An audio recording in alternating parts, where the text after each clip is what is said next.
Ya, selamat siang. Saya ucapkan selamat datang dan selamat bergabung kepada para peserta dan narasumber kita pada hari ini, yaitu Dr. Enda Ronawulan, SPKJ. Sesaat lagi, acara webinar mengenal depresi dan jenisnya, Major Depressive Disorder, akan segera dimulai. Dimohon untuk para peserta mempersiapkan virtual background yang telah disediakan untuk mengaktifkan kameranya. Dan langsung saja mungkin kita mulai acara webinar pada siang hari ini. Yang terhormat Dr. Enda Ronawulan dan para peserta webinar yang telah bergabung pada hari ini, perkenalkan saya dengan Dr. Rita Angelia. Acara hari ini bertemakan mengenal depresi dan jenisnya, Major Depressive Disorder, dan ini merupakan kegiatan rutin yang diselenggarakan oleh Etik Official. Sebelum memulai acara ini, saya akan membacakan beberapa peraturan untuk webinar. Yang pertama, peserta wajib hadir dan mengikuti kegiatan dari awal hingga akhir. Kemudian seluruh peserta diharapkan menyalakan kamera dan menggunakan virtual background yang sudah ditentukan. Kemudian peserta diharapkan mengisi link absensi yang akan diberikan panitia di akhir acara untuk mendapatkan sertifikat webinar. Baik, selanjutnya mari kita dengarkan sambutan dari Dr. Enda Ronawulan, SPKJ, selaku founder dari Etik Foundation. Kepada Dr. Enda, waktu dan tempat kami persilahkan. Oke, selamat siang para etik, sobat etik. Terima kasih juga pada Dr. Rita, Amel, support juga dari Otsuka untuk menyelenggarakan acara tentang depresi kali ini. Kenapa kita mengangkat depresi? Karena kasusnya cukup meningkat, makin lama makin cukup banyak, dan ini mengakibatkan gangguan yang masif, bukan hanya psikologis, fisik, ya. Jadi sangat-sangat penting untuk mengenal lebih jelas tentang depresi. Ya, kebetulan memang etik sangat sering membagikan edukasi tentang mental illness. Ya, cuman mungkin kita personnya belum begitu banyak. Nanti kalau udah banyak akan sering seperti dulu. Kita pernah banyak personnya, cuman ada beberapa yang ditugaskan ke daerah, sehingga nanti kita akan merekrut lagi. Kali aja ada yang mau jadi relawan etik ya, membantu tentang mental illness. Jadi bisa bergabung dengan kita. Oke, terima kasih sekali lagi pada semuanya yang mendukung acara ini dan juga sobat etik. Semoga ilmu yang kita berikan bermanfaat. Terima kasih, Dr. Rita. Iya, terima kasih Dr. Enda. Mungkin kita lanjutkan ke agenda selanjutnya, yaitu kita akan menyanyikan bersama-sama lagu Mars Etik. Dimohon agar para hadirin juga bisa ikut bersama-sama kita menyanyikan lagu ini. Silahkan.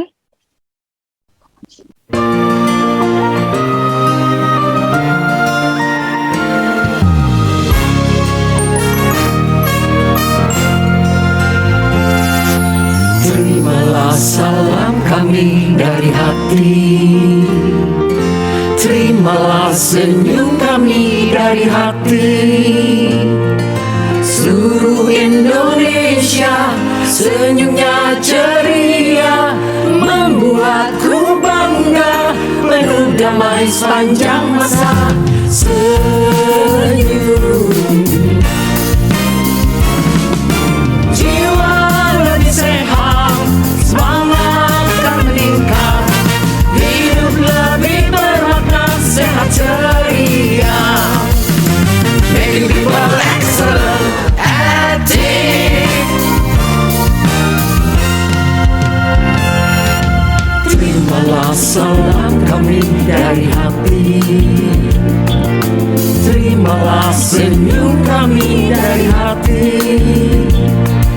Seluruh Indonesia senyumnya ceria, membuatku bangga, penuh damai sepanjang masa. Senyum,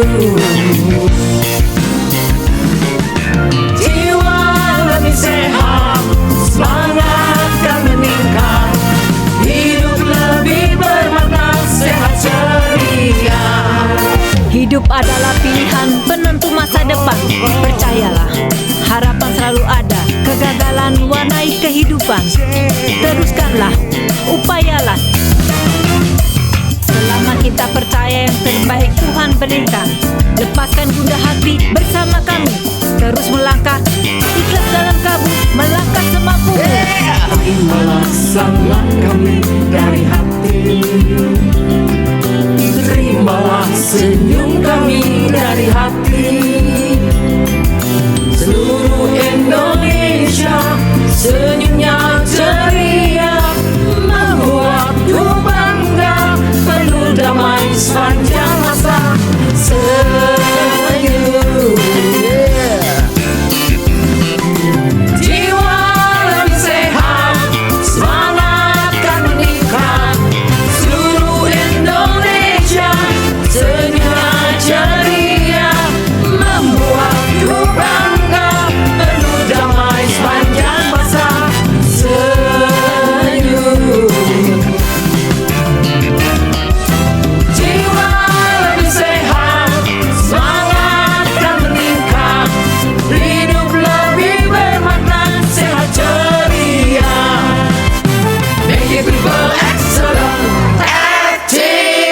Iya, terima kasih kepada para peserta yang sudah bersama-sama kita menyanyikan lagu Mars Etik.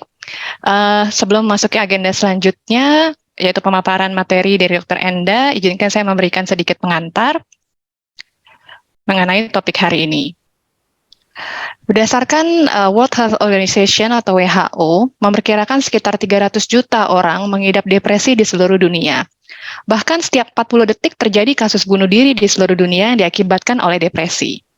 Sedangkan menurut riset kesehatan dasar, diperkirakan 15 juta orang Indonesia mengalami depresi. Namun, hanya 8% yang berobat ke tenaga profesional.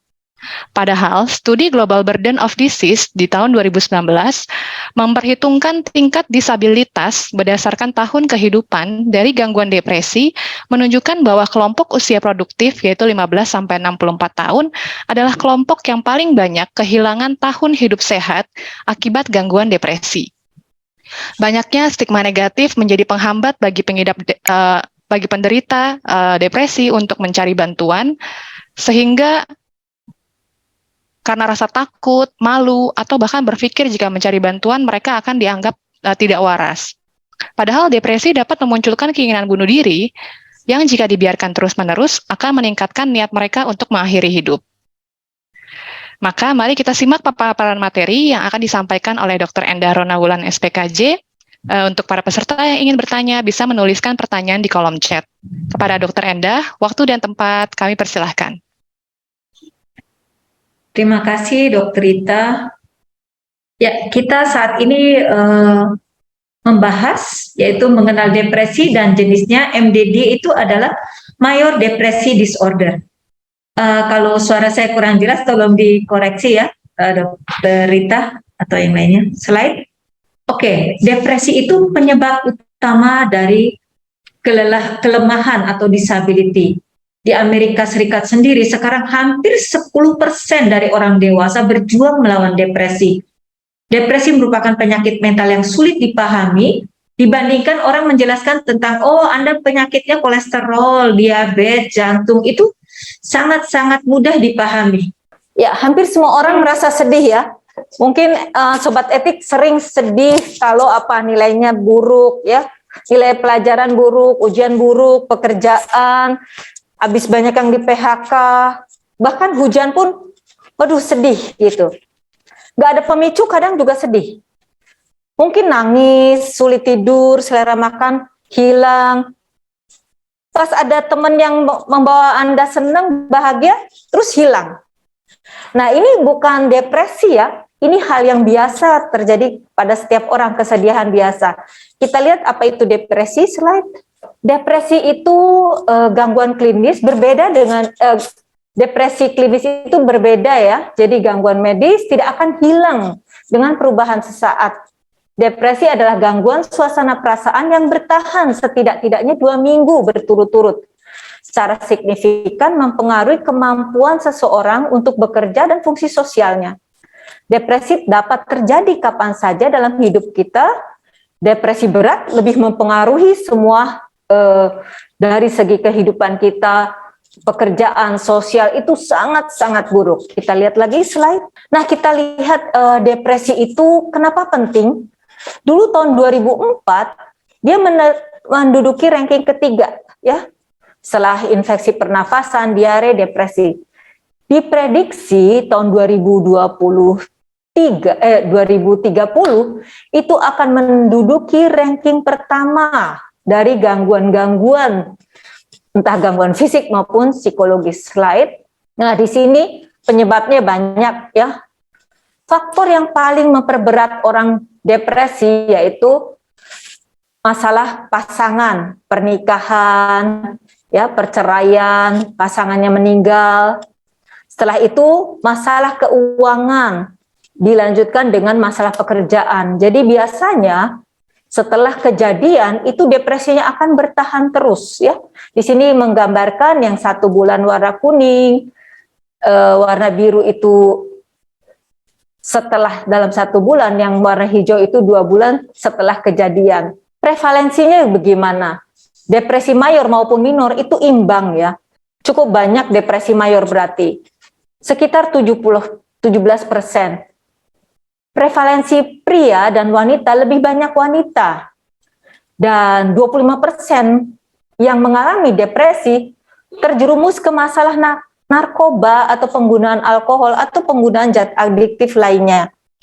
Sedangkan yang 30-40% orang depresi, tahu-tahu dia sering marah, sensitif di kantor, uring-uringan, ternyata mereka mengalami gangguan depresi. Iya, bagaimana pada anak-anak dan remaja? Anak-anak sekitar 12 tahun, sekarang mungkin lebih tinggi lagi. Ini penelitian tahun 2010 ya.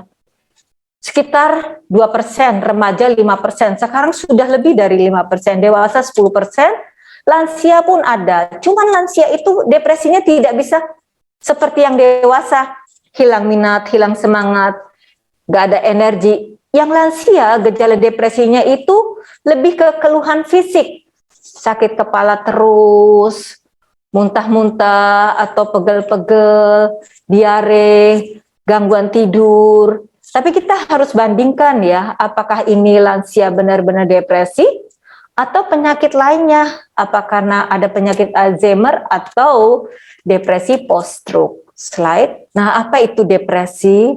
Depresi merupakan gangguan mood yang terus-menerus, pervasif. Jadi gangguan suasana perasaan atau mood yang terus-menerus, persisten, dan gejalanya itu sangat luas. Tidak hanya ke psikologis aja, perasaan sedih, gangguan tidur, tapi juga ke fisik. Jadi sangat-sangat luas. Slide. Oke, depresi menurut PPDGJ 3 adalah suatu penyakit yang ditandai dengan adanya kesedihan yang menetap. Hilang minat, hilang aktivitas yang sebelumnya dia bisa menikmati. Contohnya misalkan Sobat Etik suka nonton bola ya. Nonton bola nih lagi gila-gilanya bola. Wah dulu pas bola tuh udah disetting jam 2 harus bangun. Nanti saya pilih si itu. Nanti saya siapkan makanannya supaya saya melek terus. Nah kalau yang mengalami depresi berat tidak mau sama sekali. Nggak ada bergerak mau nonton bola boro-boro. Nah kalau yang depresinya ringan sampai sedang, dia bisa nonton bola tapi flat, tidak menikmati. Milih siapa? Nggak tahu. Cuman hadir saja. Masih ada lah dia lakukan tapi tidak maksimal. Nah menurut seluruh dunia ini diidentifikasikan depresi itu prevalensi memang wanita. Maaf, biasanya ekonomi kan tadi faktor ekonomi merupakan trigger juga mengakibatkan depresi. Ekonomi, status sosial ekonomi yang mengalami kesusahan, zaman sekarang banyak yang PHK, sehingga kemungkinan keuangannya makin menipis, mengakibatkan kemiskinan. Masalah sosial juga berdampak, karena faktor ekonomi dia malas beraktivitas, tidak mau bersosialisasi. Faktor genetik, misalkan satu orang tua mengalami depresi, kemungkinan anaknya bisa 10-15% depresi. Tapi ketika dua-dua orang tua mengalami depresi, ini ke anaknya bisa sampai 40% mengalami depresi. Paparan kekerasan, ada beberapa kasus, misalkan pekerja, bosnya sangat galak, terlalu intimidasi, terus menyalahkan, atau di sekolahan, gurunya terlalu perfect, anaknya salah dikit, telat dikit, sudah diberikan hukuman. Depresi juga tertinggi pada kasus perceraian atau perpisahan. Depresi juga timbul pada penyakit-penyakit kronis seperti penyakit diabetes, hipertensi, jantung, dan penyakit post-stroke. Biasanya pasien-pasien penyakit kronis seperti diabetes itu merupakan saudara kembar dengan depresi. Jadi ketika kadar gulanya tinggi, depresinya pun cukup meningkat. Ya, tadi sudah dijelaskan bahwa penyebabnya itu faktor riwayat genetik itu 6 kali lebih sering dijumpai. Faktor biologis, adanya perubahan neurotransmitter, zat kimia di otak yang kita sebut serotonin, norepinefrin, dopamin, dan beberapa hormon reproduksi dan stres lingkungan. Slide. Penyebab lain yang kita lihat secara mudah ada internal dan eksternal.